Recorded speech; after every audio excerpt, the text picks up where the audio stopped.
Comment vraiment réussir à arrêter de fumer? Alors si c'est une question que vous vous êtes déjà posée, alors ça ne m'étonne pas. D'ailleurs, c'est une question qui est récurrente quant à l'arrêt du tabac. Et de mon point de vue, c'est plutôt une question de forme, qui est souvent interprétée en mode quelles sont les différentes étapes, quelles sont les méthodes, ce que vous devez faire pour arrêter de fumer. Alors c'est une question que se posent beaucoup de fumeurs, et si vous prenez un peu de recul et que vous demandez à ces mêmes personnes quel problème elles cherchent vraiment à résoudre, qu'est-ce qui les intrigue et qu'elles essaient de comprendre, alors la réponse prend souvent la forme d'un comment faire abstraction des envies de fumer. Et parce que le besoin de fumer est souvent perçu comme un problème lié à l'addiction, à la chimie de votre corps, alors les solutions qui vous sont offertes et vers lesquelles vous vous tournez penchent souvent de ce côté. Par exemple, vous avez juste besoin d'arrêter du jour au lendemain et de tenir bon le temps des symptômes du sevrage. Ou encore, utiliser des substituts à la nicotine, ça calmera le manque et les envies. Vous pouvez même opter pour une vape et réduire progressivement le taux de nicotine. Alors, toutes ces méthodes peuvent vous être utiles et ont un certain taux de succès qui peut être élevé. Néanmoins, si vous regardez les statistiques, notamment un an après l'arrêt, le taux de réussite a tendance à chuter.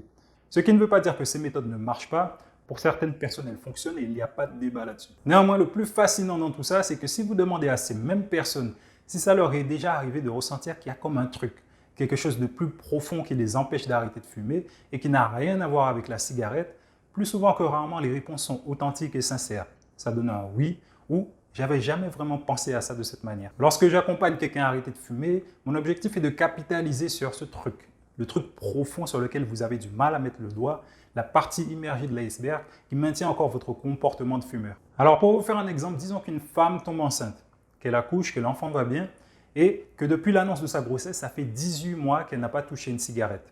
L'allaitement est fini et elle se retrouve stressée au quotidien.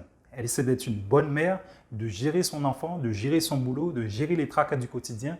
Et tout ça, c'est nouveau pour elle. Et disons que ses amis perçoivent qu'elle a du mal à gérer, qu'elle est stressée et lui proposent une cigarette. Alors sans le savoir, cette maman peut penser qu'elle en a totalement terminé avec la cigarette. Ça fait déjà 1 an et demi qu'elle n'a pas fumé depuis sa grossesse et elle peut penser qu'une cigarette ne lui fera pas de mal. D'ailleurs, ça lui a toujours permis de déstresser, de calmer ses nerfs. On peut dire que quelque part au niveau de son esprit, l'association cigarette anti-stress est toujours présente. Elle sort dehors fumer et au point où elle en est, son corps a totalement éliminé toute trace de nicotine. Et après cette clope, bizarrement, en moins de quelques semaines, elle se retrouve à fumer comme avant. Alors certains pourraient dire que sa rechute vient du fait qu'elle a réintroduit de la nicotine dans son corps. Néanmoins, si l'association clope égale anti-stress est toujours présente au niveau de son esprit, alors elle aura beau arrêter de sevrer son corps de la nicotine, la cigarette restera toujours une possibilité, un moyen immédiat, facile de faire face au stress. Et je mets l'accent sur la relaxation que ça lui procure, mais ça pourrait être tout autre chose. En tout cas, c'est la manière dont elle le présente. Comme je vous le disais, mes accompagnements sont structurés de manière à cibler vos besoins, les freins inconscients qui vous empêchent d'arrêter de fumer pour de bon. On dénoue les nœuds et les choses que vous avez pu potentiellement prendre pour acquis inconsciemment. Et si c'est quelque chose qui vous intéresse et que vous souhaitez vous faire accompagner pour arrêter de fumer, libre à vous de réserver votre appel découverte via le lien qui se trouve juste en dessous de la vidéo ou dans ma bio.